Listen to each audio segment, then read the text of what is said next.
do you agree with what Uganda is doing, by the way? Kuna anti-homosexual, kuna mtu pale nyuma ame nod. Yeah. What are they doing about?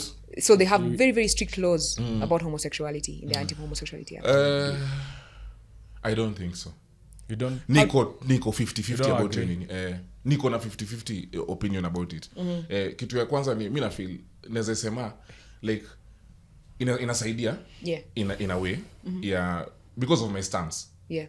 So inasaidia juu hakuna venye someone if we had like in our country wamekubali if you steal from someone it's okay, you can go scot free. Watu ngapi wangekuwa naiba? Hata watu wengine wanaogopa kuiba tu juu ya maybe the repercussions. Lakini ikiwa ni tuseme inasaidia ku limit. I don't know if you're getting in a discourage because maybe I'm gay but if I go to prison okay, if you go to prison if you're gay the better. Right? The better. Kama that is heaven for you but usijui hata but sisi kama unapata point yako